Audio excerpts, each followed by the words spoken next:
got a clearer view of what the situation is currently in our country. Few things come up quite clearly. We have huge delays in contract payment, i.e., projects that have been awarded and contractors are not on site simply because they raise certificates and we are unable to pay them. There are also an issue of the portfolio of stalled projects, which is quite disturbing. And then the inefficiencies in the procurement processes, which is what our agencies have done, i.e., there was almost uncontrolled level of award of contract. As a minister, every day people come to me, I've got this package, and they are throwing it in front of me to just approve. Reset means that that cannot be done. We will only go ahead with projects that have been programmed and budgeted for.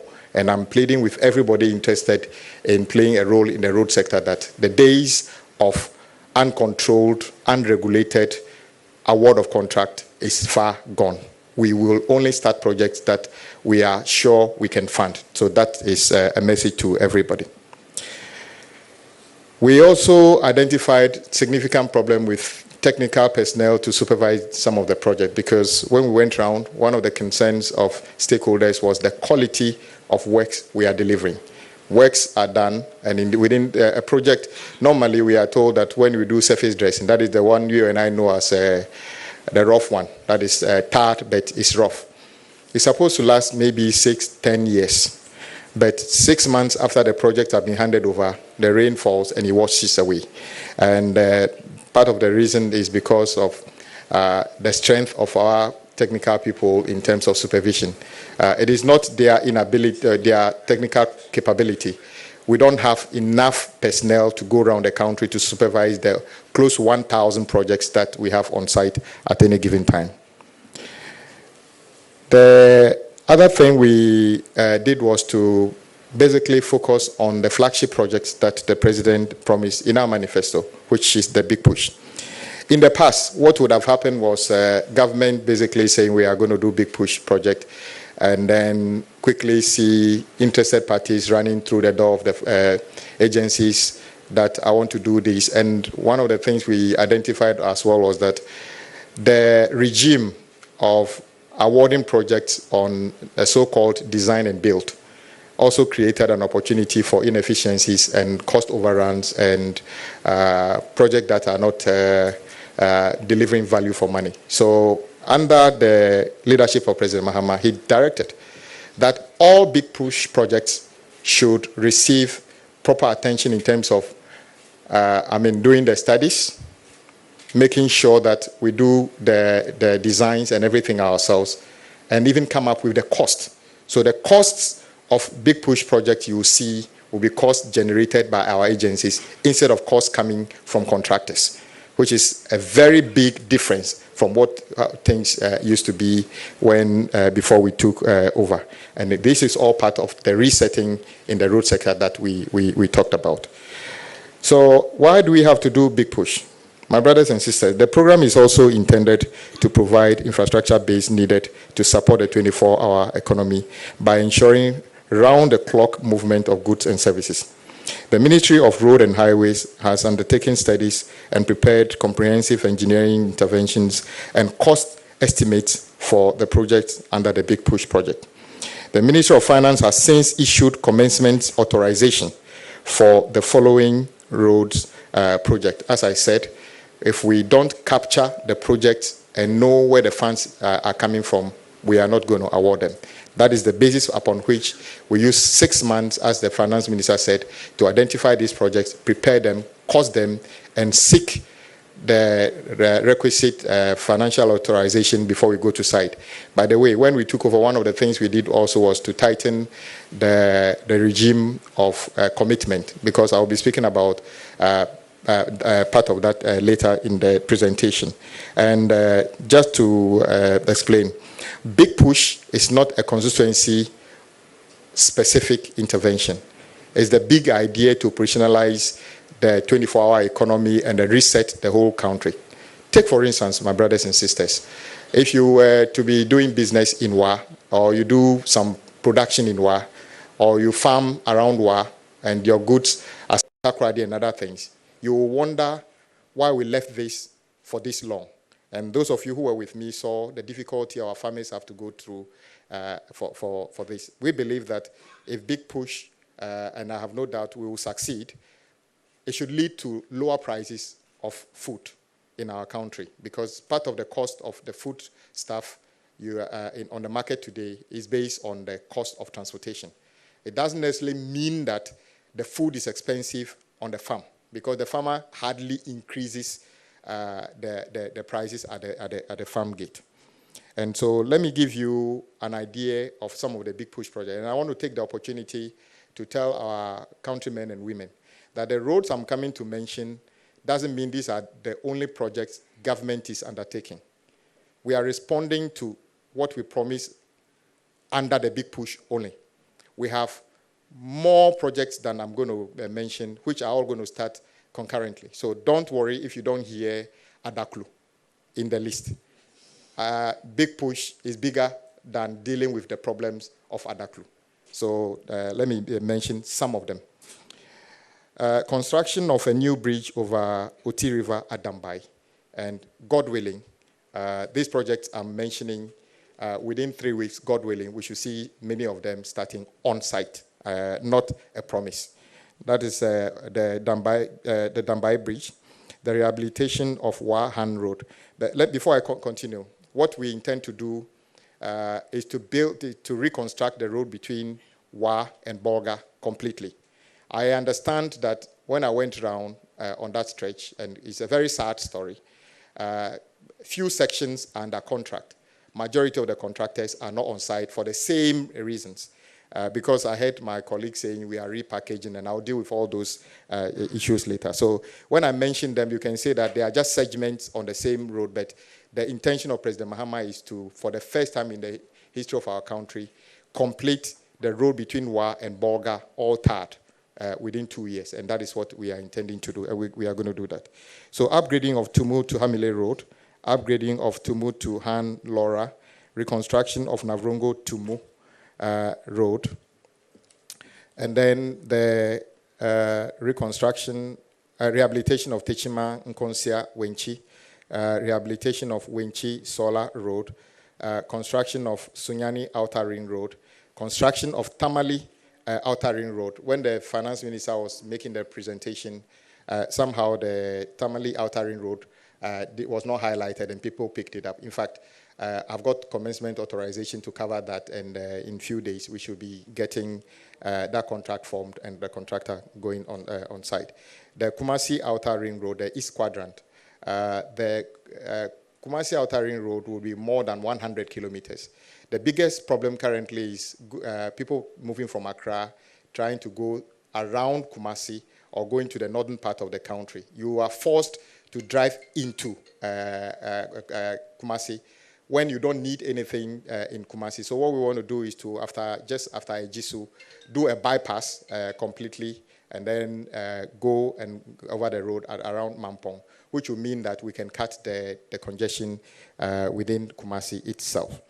The rehabilitation of Bintri to Napanduri, rehabilitation of Dudu Pepesu to Nkwanta, rehabilitation of Atimpoku to Esikuma. Okay, this is all a section to say that right from after the bridge, if you are coming to Accra, after the bridge, from there all the way to Aflau is part of that. So these are all just segments we are talking about as well.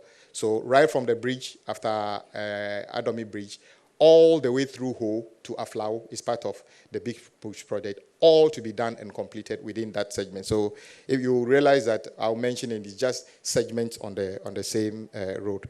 And then Atimpoku to Esikuma Junction to Anyirawase, Anyirawase to Ho Titrinu, and then Akosombo, Jikiti, Kudi Kope Road, Asikuma to Enumbuso, Palime Road, Adomi Bridge to Akwamufie Road, the whole to Aflau, dualization of Winneba Mankesim Road, dualization of Cape Coast, Takradi Road, rehabilitation of Mankesim Ejumako, Breman Asikuma, Agona Swedro, rehabilitation of Tema Aflau Road, again, that different section.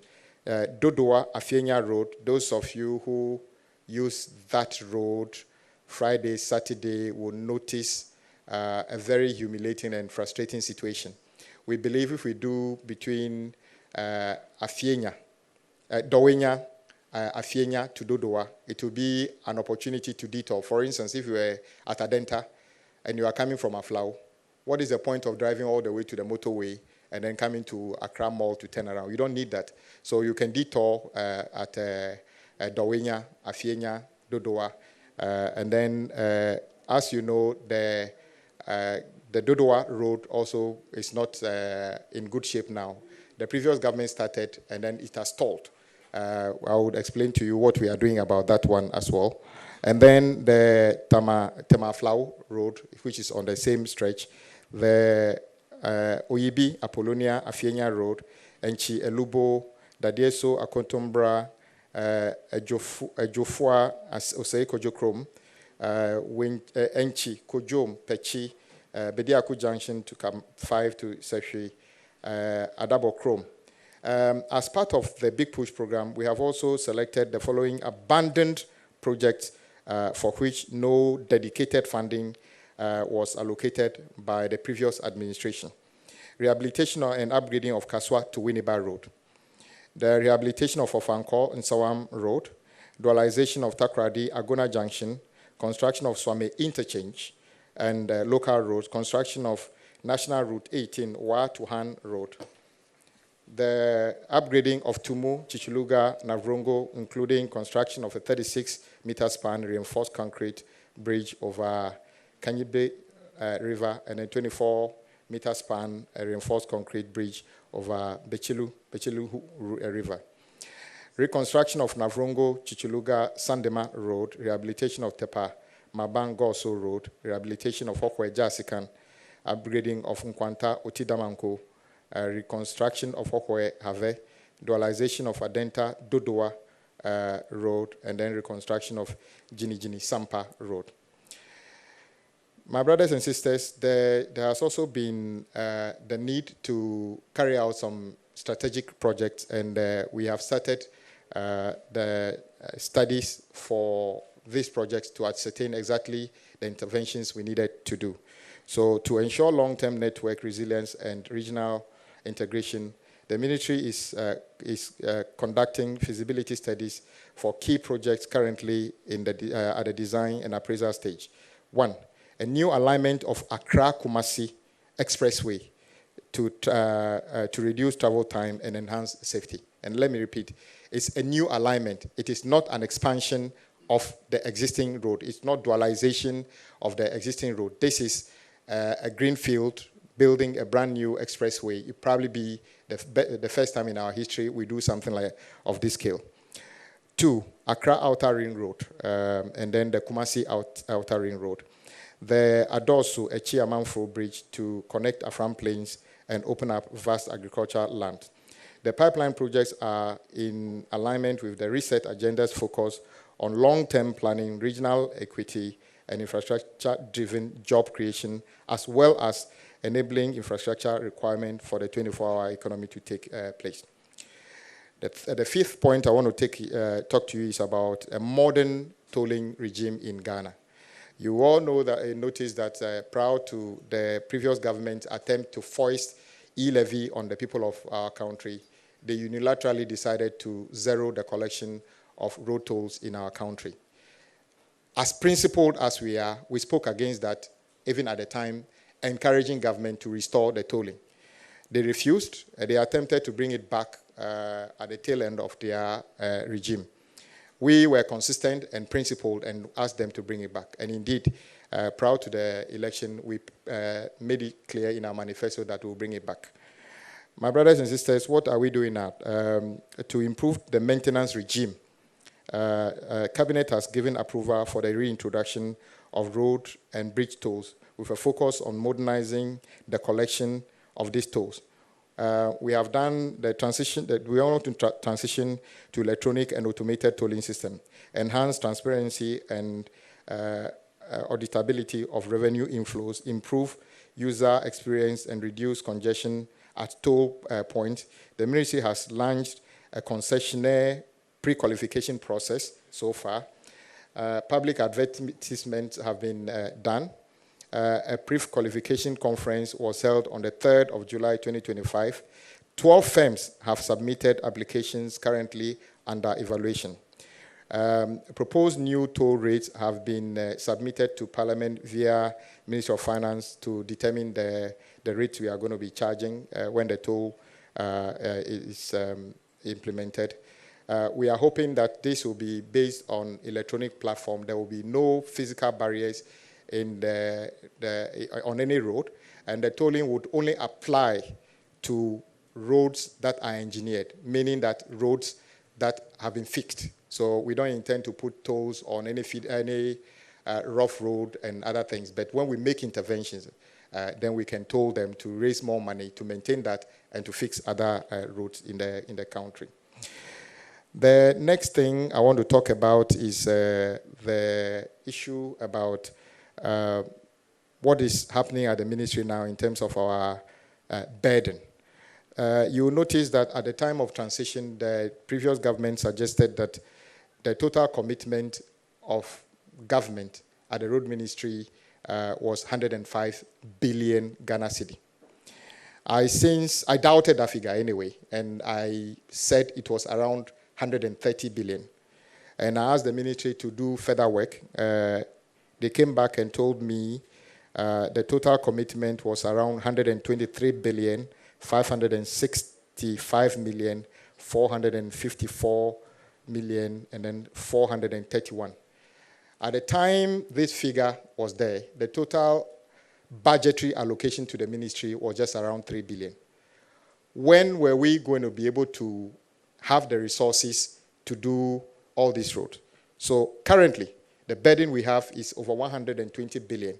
You heard the finance minister talk about commitment, total government commitment of about 164 billion. The road ministry alone's commitment is over 120 billion. I'm not saying roads are not necessary, but I thought government should have matched the awards with the allocation of resources. Reset means that when we say big push, you already see the finance minister allocating 13 billion this year alone for big push, even before we award the first contract for big push. This is the reset we are talking about. And the 13 billion does not include the allocation to the Ministry of Road and Highways. It's an additional money meant for the big push. We have our own budget, and then we have the budget for the road fund, which is also about 3 billion. We have a road maintenance trust fund, which is one of the things that the president directed we do. Currently, one of the biggest problems we have in our country is the maintenance of our roads. Sometimes the road could be engineered, but just sections are in a state that needed repairs. We leave it, and then the whole road gets deteriorated. President Mahama directs that we should, as part of reset, have a maintenance regime that is fit for purpose. So what he's directed us to do is to reform the road fund currently. Currently, the road fund exists mainly within the road ministry under the office of the chief director. And it can happen that in the whole year, a minister can decide that a district will not see any release or any allocation for any road maintenance. And rather, they will spend all the money in one location. President Mahama's idea of equity directs that when we reform the road maintenance trust fund, and I'm very grateful to yourselves and Parliament that last week Friday, the road maintenance trust fund bill has been passed, and we are awaiting the assent of that bill into a law by the president. What is this bill supposed to do? Unlike the past, reset means that accruals to the road fund will now go to Parliament, and Parliament would apportion how the road fund is spent, just the way Common Fund, Get Fund, and NHI Fund is allocated. So once this becomes law, every district in our country would have at least a minimum allocation for road maintenance in that district every single year.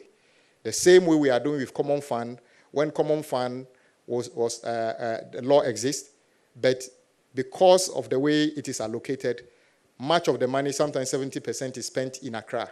Now, under the new Road Maintenance Trust Fund. It is the stakeholders in the district that determines which roads are their priority to maintain at any particular time based on the amount of money they have. So this is new, and then we are grateful that the Road Maintenance Trust Fund have been created. Out of this, new jobs will be created because we want these maintenance activities to be localized. I see no reason why in a district we cannot find or groom or create, build the capacity of local people to learn how to do road maintenance in their district instead of importing service providers from other regions. I believe this will also create new jobs. The next thing I want to talk about is the human resource and situation in the ministry. As I said, the ministry is in need of qualified staff to be able to supervise the works. I must say that the Finance Ministry has since issued a warrant for the recruitment of new engineers who would be trained to be able to carry out supervision of these roads. The next thing I want to talk about is the asset load control reforms. If you have been watching the ministry, one of the biggest challenges we have is the asset load regime. And you will notice that whenever government changes, there's this tendency for people to be interested in managing asset load stations. My brothers and sisters, whatever money we collect in terms of penalties, and let me repeat, whatever you pay with respect to asset loading is not a fee. It's a penalty for wrongdoing. So our aim is to make sure that asset loading would, the accruals should be zero.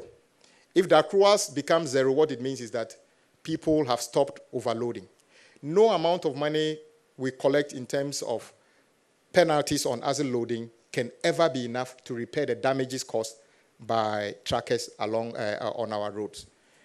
Those of you who have seen part of the road Agona Junction to Takwa, which was done less than a year ago, part of the reason that road is almost gone is partly because of asset loading, not entirely because of that.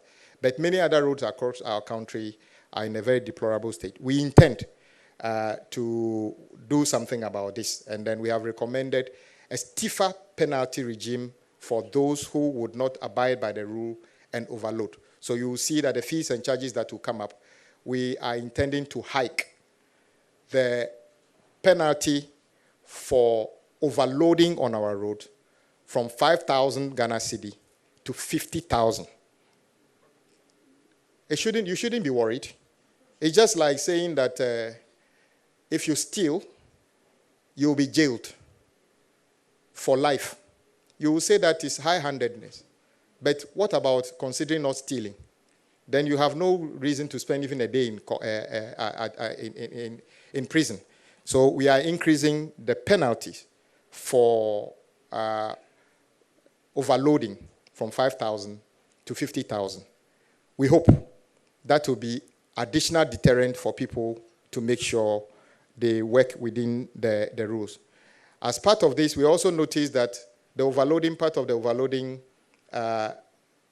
regime is complex. Some people go to Tamaport, load within the allowable tonnage. When they get out of the port, they park somewhere and then top up the goods.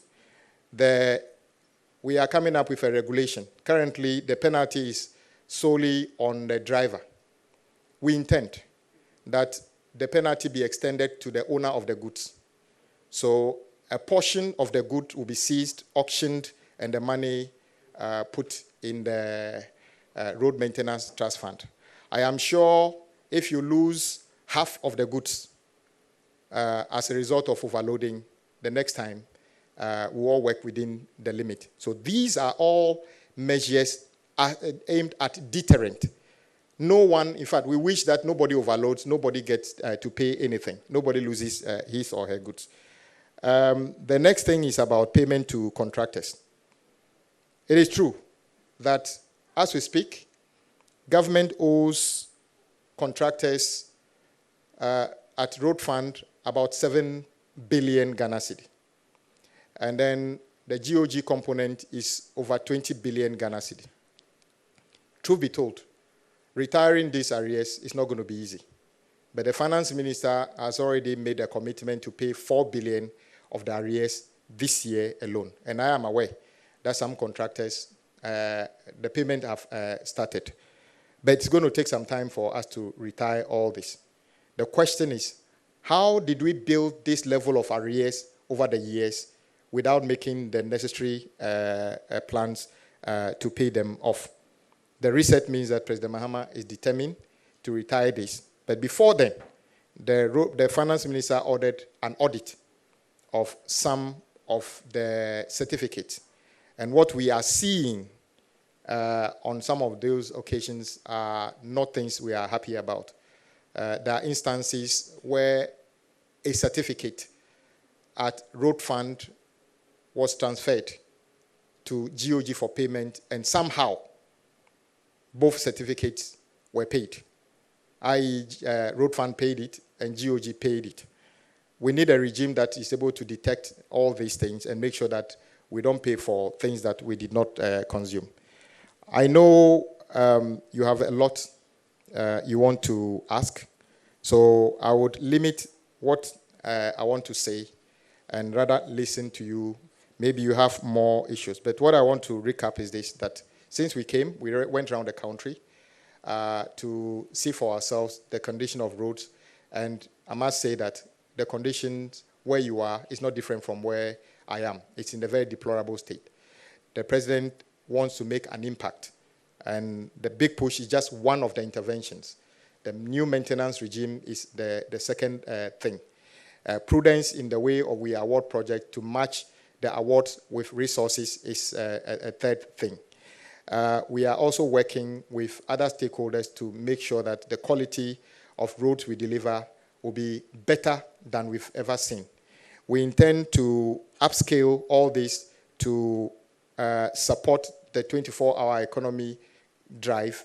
And one of the things we are going to do with the big push is that all big push projects are going to be done 24/7 around the clock. So all the projects will be carried out 24/7. That is why we are confident that maybe a project that should take 36 months, we are believing that it can be done within 24 months because, and then I must congratulate all those contractors who have already started working 24 hours on their site to make sure that we're able to complete this project in time. And let me repeat, Big Push is not a constituency-specific intervention. It is to interconnect our regions and open up very critical corridors. Upper corridor from Wa to Bolga, Eastern corridor right from Tema all the way through Oti, Basa, and beyond. Western corridor all the way from Takrady all the way to Wa, and then deal with the issues of congestion in our cities. That is the outer ring roads of Kumasi, Sunyani, Tamale. All of them which have already been scheduled and commencement warrants issued for those projects to be awarded. So we are ready to go, and within 3 weeks maximum, you should see that the president will be cutting short for some of these things. There's also an issue about the rest of the roads, which the finance minister talked about in terms of about 160 districts that we have studied that have got the lowest or the worst roads in our country. So what we want to do is to commit ourselves to the next few years to make an intervention of about 5,000 kilometers of this road. And these are the ones that we are saying there are over 160 roads we want to carry out this. We are in the process of putting this together, doing the studies and what level of intervention. On some road, maybe it's an existing road, but what we need to do is to resurface, or there's a bridge on it which is broken, we need to fix. So the interventions will depend on the specific situation in that. So all this will be going on concurrently. We have also started the annual maintenance regime across the country. The various agencies, Urban Road, Feeder Road, have started, you saw in the newspapers, competitive bidding of all these things. Some regions have opened tender last week and are selecting service providers to start roadside clearing, desilting, regraveling, pothole patching across the country. So all these things are going on as we speak, and we are very hopeful that we've got on our side.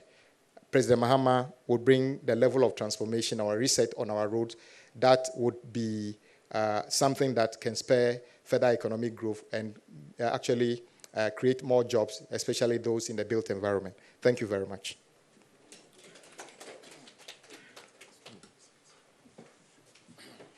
All right, thank you very much, Honorable Minister, for that concise presentation, which was loaded with very useful information. I would now invite members of the media present to the microphone to my left so that they may ask any questions that are agitating their minds over this presentation or any other matters relevant to the road sector.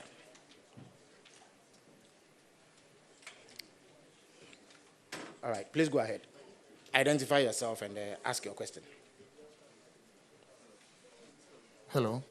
Good morning. My name is Shadrach Odami Ejare, Metro TV. My first question has to do, I don't know if it falls under the Honorable's domain, but it has to do with people crossing the highways under the footbridges. If it does, what is the ministry doing about it? And then he also mentioned the edge or government's working, settling the 7 billion, of which 4 billion is already underway. If this commitment is there, what happens to the contractors who also took what they are not supposed to do?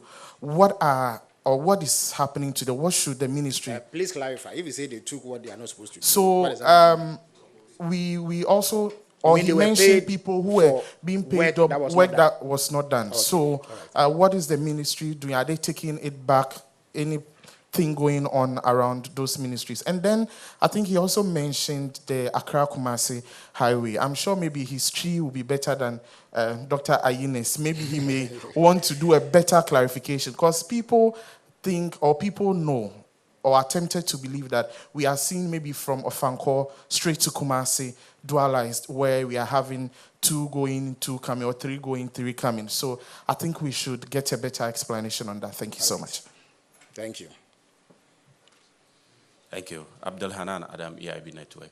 Minister, I just want you to clarify one thing regarding what people may term as the most important road in the country, Accra to Kumasi, and that begins from the Ofankor stretch. Earlier, transport operators threatened that they will impose a levy if development on the road that is not encouraging, because they spend a lot to do maintenance and then also pay more to buy spare parts. What is the current update regarding construction on that stretch of Angkor? And then we know there's one from Pokwase up to Nsawam that is in a very bad state. Could you kindly give us an update on that? Secondly, I want to find out, like my colleague asked from Metro TV, the Accra-Kumasi Expressway. We don't have the scope of the project. Where does it start from? And when is construction supposed to start? And then also, how much is it going to cost us as a nation? Thank you. Right. Thank you very much. Wisdom, Hedejeme, the XYZ Broadcasting. Minister made mention that the bridge on the Oti River is going to start in 3 weeks. I want to know exactly when the Dodowa Road is also starting, because for those of us on that stretch, we've not wore white shirts in a very long while, because you dare not try it. You go back with some much debt on you. And then number 2, I want to find out, is there any punishment that will be meted out to contractors who do shoddy works? Because we know contractors who do a work, maybe a period of just 6 months, we see the road, deteriorating again. So what's the ministry going to do to ensure that contractors do value for money jobs? Thank you. All right, thank you. Thank you. I am Sethi, GBC. Minister, how is the ministry aligning its maintenance program and axle load reforms to support the NDCs or the government 24-hour economy and ensure the long-term durability of the road network? And two, how much has the ministry set aside or anticipate to pay as compensation to farmers, landlords and landladies whose farms and houses are going to be affected by the construction of these roads? Thank you. Thank you very much. Thank you. My name is Maltiti, GTV Breakfast. Minister, I'd like to know what the government has lost or the country has lost to unscrupulous people who just plunge the resources on our roads. Iron rods, they steal street lights. And also if you can touch on the minority's assertion that the budget for roads is biased, depending on the areas that have been selected for the big push projects. Thank you. Thank you very much. So the minister would field these questions, after which we'll take another round. Thank you. Thank you very much. I'll start with my colleagues on the other side's comment about the budget. Of course, I don't blame them. They were not there when the budget was read. So how would they have understood what was said? So maybe they are acting on rumors since they were not there. But what the finance minister said was quite clear, and then I explained it here, that the big push projects are in two categories. President Mahama's vision for roads that he has mentioned in the past, which we've been working on, and the additional project that we have taken on as a result of the nature of those roads, which do not have enough sustainable source of funding. So, for instance, when you take the Western Corridor from Winchi, it doesn't start from Winchi, but the project we are doing is from Winchi to Wa. So how do you try to share the road from Winchi to Wa amongst everybody? Because truth be told, the road between or within some regions are better than others. In fact, when I went around, I didn't even see any contractor working in any part of OT region. It was as if it didn't exist. Almost every contractor working in OT was off-site. So there wasn't any project going on. And there are some places that contractors were actively working. Reset means equity as well. So if you have more and others have nothing, we bring them also to a level of sustainability before we share the other ones. So it is not about sharing equally amongst others. It's about addressing the issues. So, but I can guarantee you, big push project touches every region, all the 16 regions. So it is not even true that there's a region that has been left out of big push. Every region has got a big push project. So I can sympathize with my colleagues who were not there when the budget was read that maybe they're acting on rumors. The next thing I want to touch is overpayment. I know some of the agencies of state are looking into some of the alleged wrongdoings currently. So maybe it would be premature for me to make any further comments on that. But I know that state agencies are looking into some of those alleged wrongdoings, whether by contractors, consultants, or my agency operators, and then in due course you'll get to hear that. Accra Kumasi, I'm told to explain it a bit in Twi, which is okay. Yeba si ekwano brand new. Every Nkra, Eko Kumasi. Enye expansion and an dualization of existing alignment. Yeba si a brand new fufro. Every Accra, Eko Kumasi. And so we say. Adena, a friend was saying dualization, and won't complete it. And then President Mahama's vision say we agree. Say Accra to Kumasi is the biggest traffic in our country, and they deserve more, or the country deserves more, and that is why Yebaba see a brand new road. And we are not calling it even a dualization. We are calling it expressway, one that has never been done before. And I'm saying that we are hiring a consultant to do the studies, design, and costing, not design and build. An independent person will carry out the design and everything before we determine how much it will cost. So unfortunately, I'm not able to tell you how much it costs currently because we are still, we are not there yet. Ofankor, it's true that one of the biggest frustrations of people who try to leave or come into Accra using that corridor is Ofankor. It is true that that project actually was part of, if history bears me right, was part of the project conceived initially by President Mahama as part of the Pokwasi interchange. And I know that as of the time Pokwasi interchange was being funded by AFDB, the contract for what we are talking about now was also awarded to a Ghanaian contractor. The scope is different, but it was not done. The Pokwasi project was carried out. But we needed to do what we are doing now. But when the project was awarded, it's multi-million-dollar, but there's no dedicated source of funding. So government in the past paid part. The contractor was not on site. And when it started raining this year, you saw the frustration.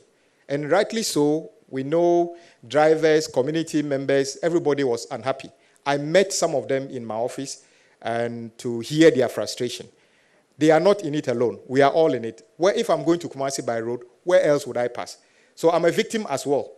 So we wanted to take an action. And I must say that as we speak, the contractor has been paid some money currently. And I am expecting that the contractor's activity on site must pick up quickly because I know we have paid some part of his bills to them.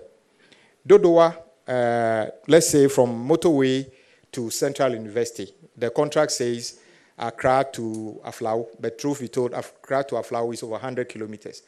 The project that we are describing is just 17 kilometers. It ends at Central University. But that one also got stalled by BHM from United Kingdom. And the contractor was not on site. Some of you joined me appealing to the contractor to come back on site. The project is in 2 phases. The phase 1 is what the British firm is doing. Phase 2 was not under contract. We are carrying on part of that as part of Big Push. And I also heard my colleagues from the other side not understanding, saying we are repackaging existing projects. No. The phase 2 of the motorway to Central University has never been under contract. So it's actually a brand new project. What we are doing has nothing to do with an existing contract. Yes, Ofankor is an existing project we want to complete, and I think it is morally right for us to complete that. So if they are worried about us completing a stall project, then that is their challenge. Because in their press statement, in one vein, they talk about you are not spreading Big Push enough. Another statement, they are saying that you are not completing ongoing projects. And then they say that you are completing, you are taking credit to complete our project. So which one is, what exactly are they talking about? So we are going to complete Dodowa, what do you call it, the motorway to Central University as part of Big Push. And all the approvals have been given. We are just ready to get a final stage of approval, and then we get that contract going. Shoddy Works. You are right. Everybody knows a road that was built, which should last for 10 years, which is failing. What we are doing is to let agents of state who look into this, to look into them. But going forward, we are saying that from now, contractors who get work must show competence and commitment to do the good job. For instance, we notice at the ministry that contractors get work, and then when they are asked to buy, let's say, performance bond, they go to an entity, the entity, without making any checks, give them some cover, believing that government will never come back to cash the bond if things go wrong. Let me sound this warning. From now, when you are a contractor, you do work, and the work fails without explanation, we shall cash the bond. We shall cash the bond to use to restore the road. If you are a consultant, before you get work at the Ministry of Roads and Highways from now, you will need to buy professional indemnity insurance. Because if you supervise work that fails without any explanation, we will draw down on your insurance cover to make sure we cover the damages that you have caused. So this is a very clear message to contractors and consultants. We are no longer going to tolerate shoddy work under any circumstances. And also the third leg, staff of my agencies who supervise. And indeed, read what the finance minister said and part of our laws. If you are working with highways, feeder road, urban road, and you supervise work or authorize payment for works that were not done or were not done properly, if we find you out, you will be surcharged. I think that is just quite clear. That is the only way we can restore some sanity and decency and also improve the quality of work. As a loading, we intend to bring a regime after the implementation of the tolls to make sure that overloading stops. I've already signaled some of the measures, including hiking the penalty, not fees, penalty for overloading. And we are also bringing a regulation that instead of surcharging only the drivers, the owners of the goods also forfeit part of the goods, which will be auctioned. I'm sure that will be the beginning. And also to sanitize the way we operate as a loading station. Those of you who followed me on Agona Junction to Takwa, as of the morning I went there, it's as if no vehicle was offending. I drove 1 kilometer ahead, and then those who were with me, we apprehended 5 vehicles. 4 of them were overloaded. But they have all sorts of tricks, but we have a plan. And maybe in 6 months' time, you will see what we will come up with. Compensation for roadworks. The laws of our country allow the state to acquire your property for the purpose of national interest. But the law also says that you are adequately compensated. We compensate people when we are building roads, whether it's your legitimately taking your property. If you have gone to build in a right-of-way that belongs to government already, we owe you nothing. And I don't make any excuse about it. If a right-of-way exists, you knew this was supposed to be a road, you go and put up a shop on it, don't expect government to pay you. It's like rewarding you for doing the wrong thing. But if we know that the right-of-way didn't belong to government and we take it, there's a system by which the land valuation and others evaluate, and you are adequately compensated for that. That one cannot be taken away from you, and we always do that. Unfortunately, I don't have the figure, but I know that we have a bill of almost 1 billion Ghana cedi now, based on various evaluation coming out of different projects across the country. I think those are the first few responses. Oh, yes. Yes, you are right. Some compatriots, or I say that people who are not very helpful, have made it a point to, for instance, there's a metal grating on a drain in the middle of the road because scrap metal is business. They go and remove it in the night and go and sell it to scrap metal dealers. Maybe if I say they stop it, that will be better. We have traced a few, drain covers to a steel company that is converting those things to steel. So let me just remind you, if you are watching me, the law is coming to your smelter if you are using illegal materials for your as raw materials for your production. That is wrong. We also have people who go around chipping away concrete to remove iron rod. That is quite desperate. Our first action is to restore those things to make sure the thing doesn't collapse in terms of losing its structural integrity. But we are also working with local authorities to make sure that those reduce.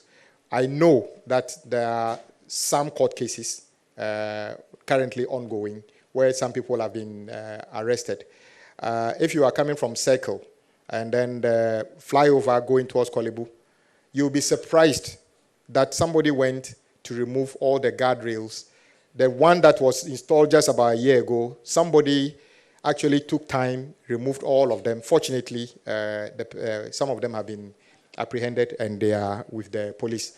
As to what kind of punishment they get depends on what the law says. It is not for Ministry of Road and Highways to determine that level of punishment. Thank you. All right, thank you very much. To save the blushes of the minister regarding his tree rendition, I would like to reiterate it for the benefit of our compatriots who speak tree. Oswafo no person chere say eye nchiremu aba say Omampeni John Dramani Mahama aya adwen say eye kwan eda enkran ni Kumasi ntem no obeye foforo kra no pese oka esisu dua se ye metutu dada wo sisi ano se ye beye no foforo na mom obeyi kwan no afa bebe foforo efi nkran kopim Kumasi na enye dualization che se ye ntre de wo ni mu ye si foforo kra dada no bekoso awo na ye wi a ye behwe kwan ye befa so a ye di menu nyina bedi djuma nti sisi ade mpenifo ye mu hwehwemu se ombe hu dwumedie no pumasibre nti ebre so a ye de hu kaibo ebetudwa ama Ghana fo nyina atibi sana na oswafo no pese o kire de twi no na emunti ne papa nti momfa nche so we'll take more questions. All right, thank you. Good morning. My name is Julius. I report for the Ghanaian Times. Honorable Minister, respectfully, what metrics or mechanisms will be used to prioritize road projects under the big push and then the ongoing realization? And how are communities being engaged? Many a times the work happens and then people come and make all claims. What's the level of... if you can clarify that, what sort of engagement are you referring to? So, stakeholder engagements, for regarding example, road construction. The road construction. Okay. All right. And then, secondly, you talked about costing of projects under the big push. You mentioned that the costing will be done by the agencies of the ministry. What happens to competitive tendering? So if the ministries, the agencies are to cost the project, the contractors, what would they do? Would they just come and then whoever you wish, you give the contract to? And then on the Ofanko Road, I think you didn't answer the question that a colleague asked. It's about the portion from Amasaman onward. It's very terrible. On the 9th of July, you held a press conference at your office. And then the contractor promised that in 6 weeks, the road will be tarred to make it more trouble for commuters. But nothing seems to have done on it. What's the state of it? Thank you. All right. Thank you very much.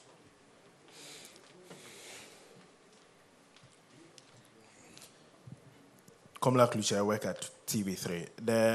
The first question has to do with the main of Ankoin and so on road. Still, the issue of the financing regime must come under scrutiny. What is the financing regime for the project that has caught a lot of attention? Then the bit of the government acknowledging a gamut or widespread abandonment of most of the projects to which contractors have not been paid. In the past, somewhere in 2022, when the government launched the tracker, they put some of the roads under it. For instance, the Insawam and then the Adom Road or something of that nature was captured. But the reality on the ground is that that road was never constructed at all. At least people from there have sent 800 people died on our roads. In the first half of 2024, first 6 months, 1,500 people have died on our roads. Clearly, we have a road crash epidemic. many have suggested that, experts have suggested that a lot of these accidents happen as a result of head-on collisions. That's why I'm happy about the new expressway President Lama wants to construct. Your preamble is getting too lengthy. My question is, are we going to consider investments in the railway sector and then water transport as a way of increasing, safety when it comes to mobility in the country? And then my second question, I know the minister... The question you just asked is best posed to the transport minister because he deals with rail and marine transport. So if you have a question relating to the road sector, you can ask it now. Yeah. But no, the road minister is not in a position to speak about. No, but we've been talking about the expressway. Yes. The construction of the expressway is expected to stop the head-on collisions. Yes, but you also brought in marine transport and rail. No, so I'm asking, are we going to have more dualizations across major highways in the country to reduce the number of deaths that we have in Ghana? Yes, and then, okay, great, fantastic. Sure. All right. I'm happy. Go ahead. My last question. My last question is, I know the minister has been doing a lot of stakeholder engagement. He's been engaging contractors, especially on issues of payment and then procurement inefficiencies. I want to find out what the outcome is and what measures you put it in place to implement, some solutions to some of the challenges. Thank you. Thank you. Right. Well, good afternoon. My name is Emmanuel Romeo Tete from Ahota FM. So, roads, as the minister said, we are going to see roads construction in the country. My question is, what steps are being taken to reduce corruption and the supposed political favoritism in awarding road contracts? And secondly, please, what measures are taken to address the non-functioning road traffics on our road? Thank you. The traffic lights. All right, thank you. All right. So we'll take the last two questions and then... My name is Peololenu from Class Media Group. I want to find out from the minister, when the president went to do the thank you tour for the Greater Accra, he made mention of the Labadi-Tema Road, the Lanunwa Road. During the budget, I didn't hear the finance minister mention it. And also when the minister was speaking, he didn't mention it. So I want to find out whether it is in the ministry's budget. And also the bridge on the Beishi Lagoon, it's becoming very dangerous. And those of us who use that bridge, sometimes when you are going in the evening and these big trucks are on the road, it's sometimes life-threatening. So I want to find. Thank you very much. Thank you. Akosia Otre, I work with City FM and Channel 1 TV. Honorable Minister, on February 26, you indicated that government will not enter a private partnership when it comes to construction of roads. You cited the economy as not being in a prudent, moment for these private partnerships. But subsequently, in a story published by citynewsroom.com, authored by Juliana Odame, your deputy called for private partnership to address the infrastructure gap that we have. Can you clarify the ministry's stance? Are you going in for private partnership or not? Secondly, your ministry has also confirmed that 50 roads under the big push will commence before the end of the year, and this was said by the deputy minister as well in an interview. Can you, with a given pressure anticipated to construct these 50 roads, to begin the construction of these 50 roads this year, are you considering a 24-hour construction model to help this infrastructure deficit being addressed? Thank you. All right, thank you very much. So the minister would answer this set of questions. Thank you very much. With our colleague who asked the first question, what are the metrics by which we select the big push projects? I already indicated that these are supposed to be inter-regional projects. So, for instance, or projects of significance that unlock the potentials of our country. So we have 3 major north-south arteries: the Central Corridor that runs through Kumasi and others, Eastern Corridor from Tema all the way through Passat, and then the Western Corridor from Takoradi all the way to Wa Hamile. Those are the things. But if you look at all those routes right now, none of them is fit for purpose. So it's to address that. Then the upper corridor from Wa to Bolga.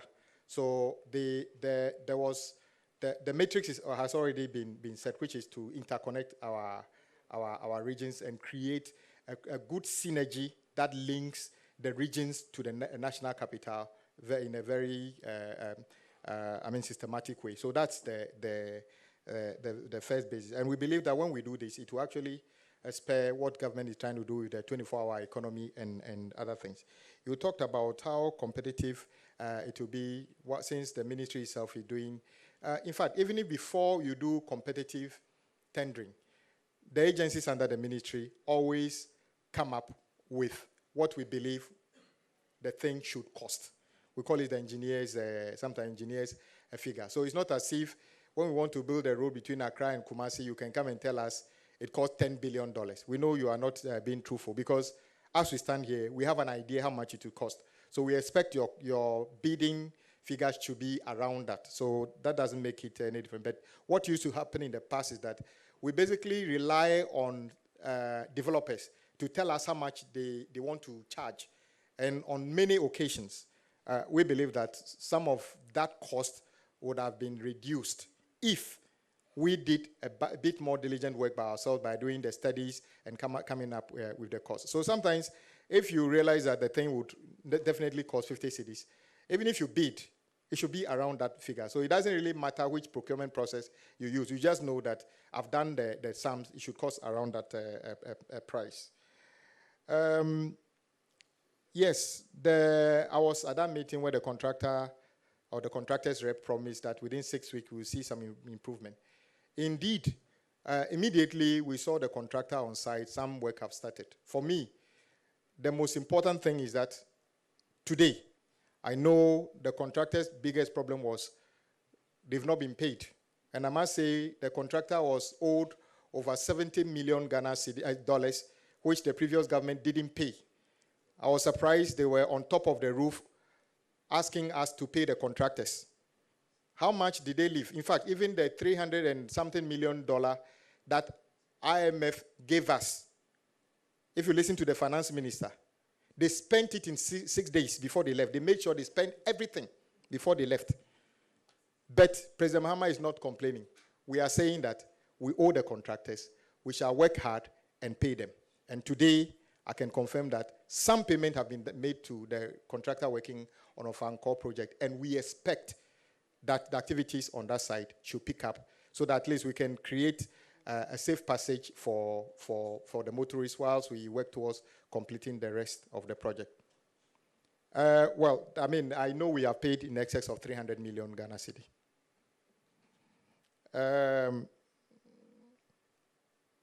That is the financing model of Fancor project. It was GOG. And then I must say that some of our colleagues who spoke on the other side were saying the project was not fun. It was GOG project. But you remember the $750 million Afri-Exim loan? Then they gave the contractors, some of the contractors, part of that money. But because it's a one-off loan, it's not sustainable. That money has been spent, so the project is back to GOG. So we need to find the money and pay them. That is why President Mahama directed that it should be captured as big push. So we will prioritize the payment for the completion of the Fancor project the same way Kaswa to Winneba and beyond. The additional information is that you notice that when you talk about projects that have been abandoned, when President Mahama took over, we never asked any contractor to stop work.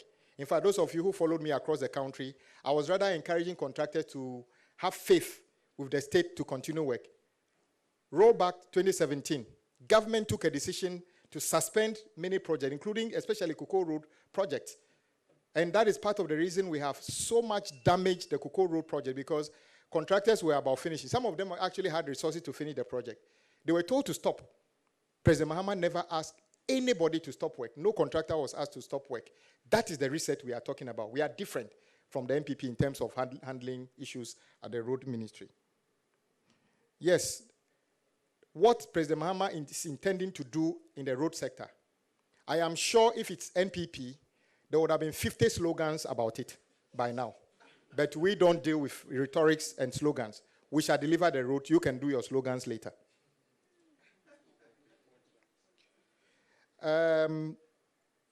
Yes, some of the roads, we need to improve the pedestrian, infrastructure around some of the roads. Sometimes where we put the footbridges and other things are not exactly where the pedestrians want it. So the new things we are trying to do, in fact, we have even identified roads that do not have that. We want to work on it. And then you talked about the traffic lighting. All those are part of maintenance things we are going to do. And we actually started rehabilitating some of the damaged street lights.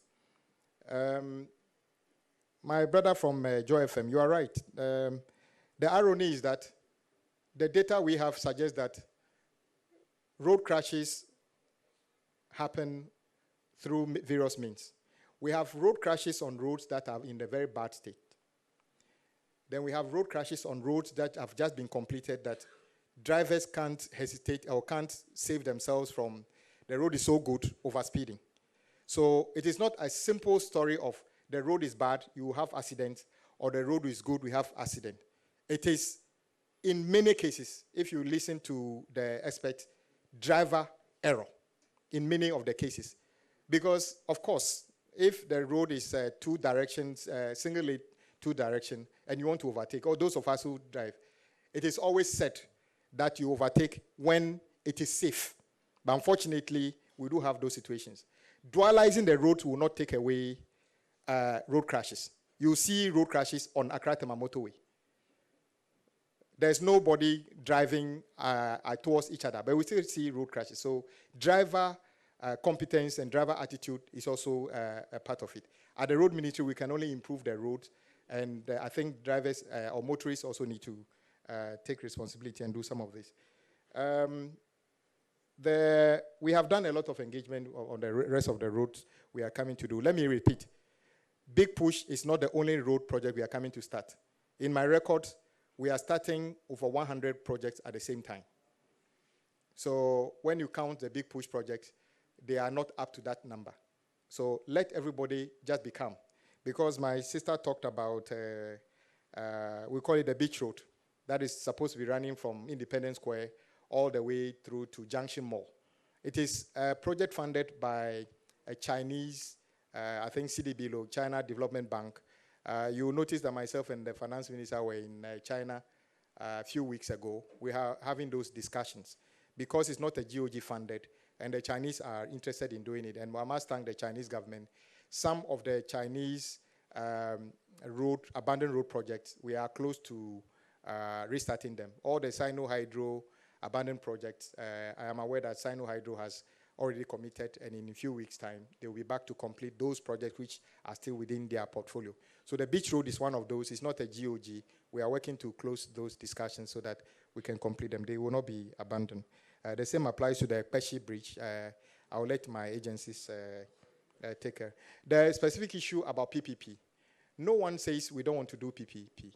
In fact, when people come to my office every day, we want to do BOT, we want to do PPP, we are saying that the economic climate we have currently does not lend itself for government to enter into a any PPP agreement. As I speak, there's absolutely no PPP road project in the country. Like I said, Accra Tema motorway has nothing to do with PPP. It is purely a GOG project being funded by GOG. So we may get to a point beyond IMF where we have the ability to enter into those kinds of agreements, and then we can go ahead and do a PPP on major projects. That is what my deputy was talking about. So we are saying the same thing, but currently, you are not even allowed to have that discussion, let alone form it into a PPP project. So we are not actively pursuing a PPP program on road now because we don't even have the capacity until we go beyond the IMF program. I think those are the main. And then somebody asked, how are we going to ensure competitiveness and other things?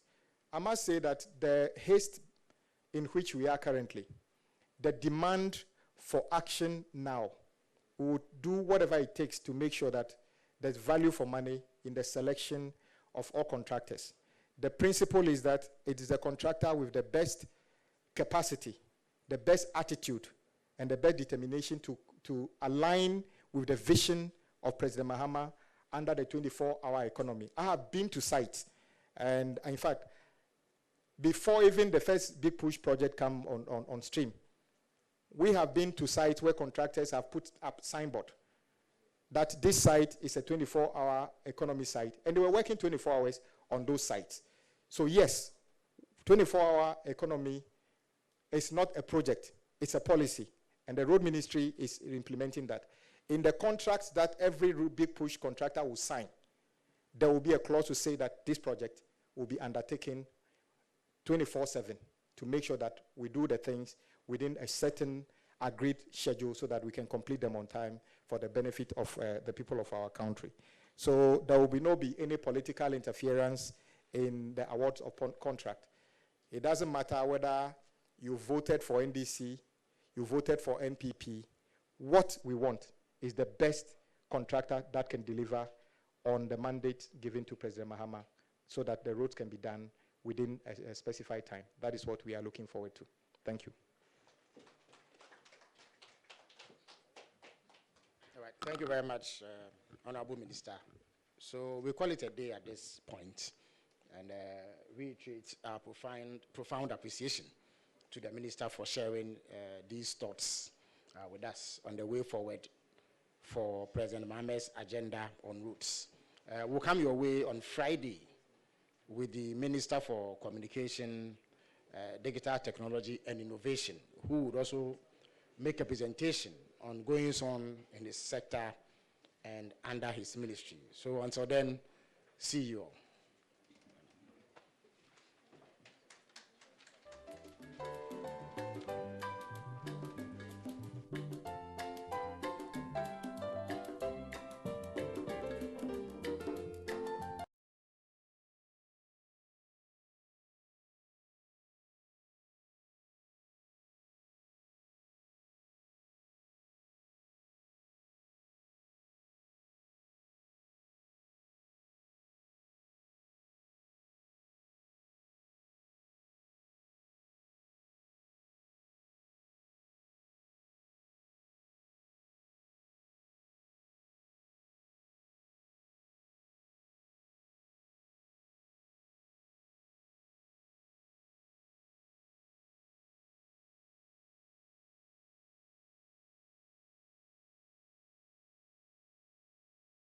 At least people from there have sent questions regarding that.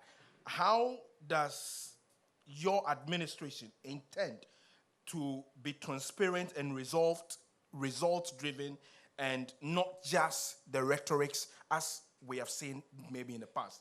The final one has to do with, if you look at countries like in Europe and then the Americas, we have metals or concrete barriers that are used to block roads so that people will not cross over, especially the highways. We have seen the case of, let's say, the N1 like this, where there are railings that are, some of them, broken down, and they're like, what are the plans of the ministry in working towards the side where people do not get to destroy this, what's the name? The barricades of the sort that they use for this. Thank you very much.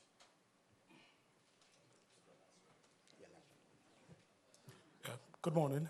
My name is Mark Solagbo. I work with Joy FM and Enjoy News. So our roads have become slaughterhouses where people are killed daily. In 2018, more than 2,000 people died on our roads. In 2019, more than 2,000 people died on our roads. In 2020, more than 2,000 people. In 2021, more than 2,000 people. In recent times, in 2024, thousands